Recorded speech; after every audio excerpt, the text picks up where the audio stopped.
Okay, today's project is going to be fixing a sag on my detached one-car garage.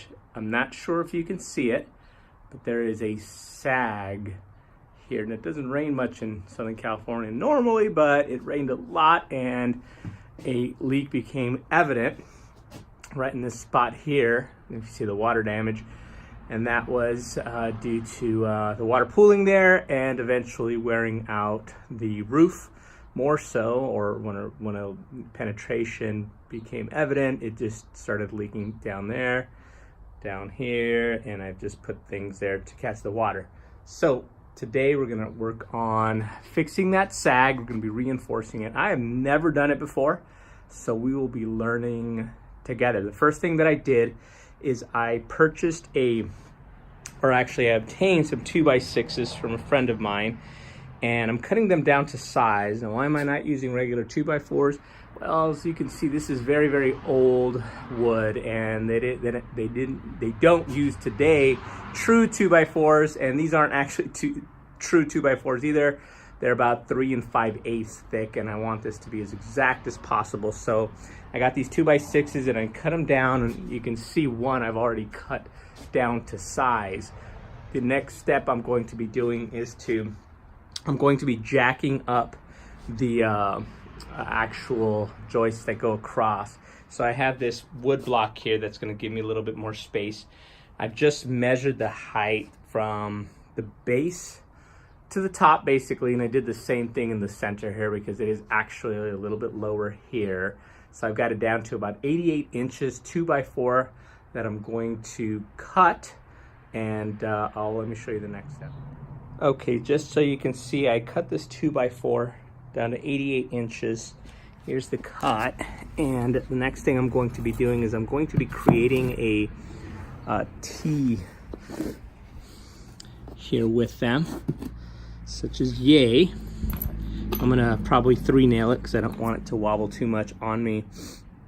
And then what I'm going to do is I'm going to prop that up to that spot up there and try to jack it up.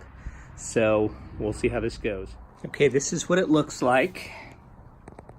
I ended up putting 2 nails because with the very first nail that I used, it tried to split this piece of 2x4. So just 2 nail in it for now. We'll give this a shot.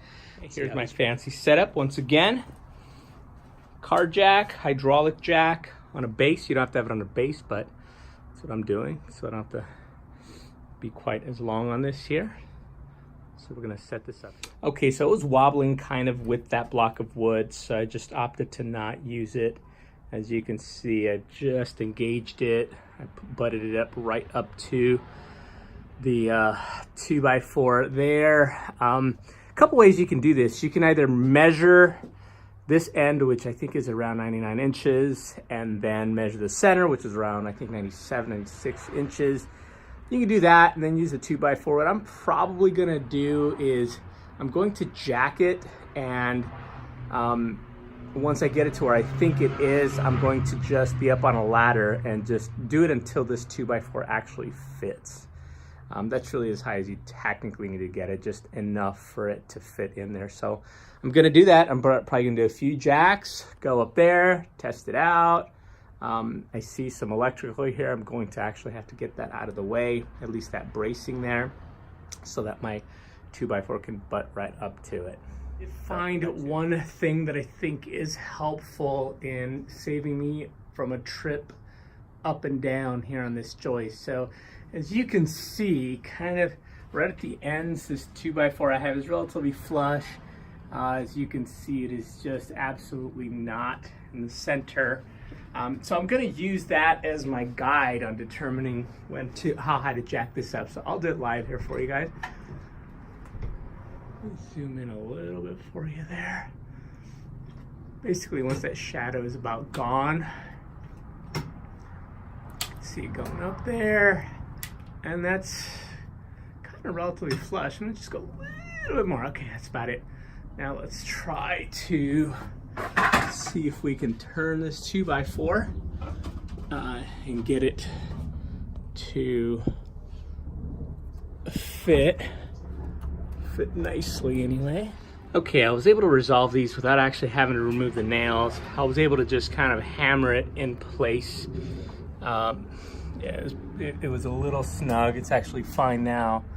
There's really no issues, but it fits nicely. So once I remove this jack that I was using, there'll be a lot of weight on this here, but I will just use my hammer to tap it back in. Ideally, of course, it would be nice for it to fit right away, but not gonna work, so I'll go ahead and do it right now. Just relieved the jack. As you could see, the 2x4 is still there nicely. I haven't tapped it in. So the only thing left to do is I'm just gonna tap it in so it butts up to the other joist and then just nail it in quite a bit. I'm going to do the same thing I've got quite a few here to do, so I'm gonna really do as many as I have 2x4s to do. So hopefully this helps you. This was my first time, and I guess we'll really see after it rains how well it works, but it's all designed or intended to be to improve the drainage on my roof. So this is one of the reasons you get some spots that will sit. This is a detached garage, so wasn't this critical, or I would hire a roofer to actually do this type of repair. So hopefully that works out.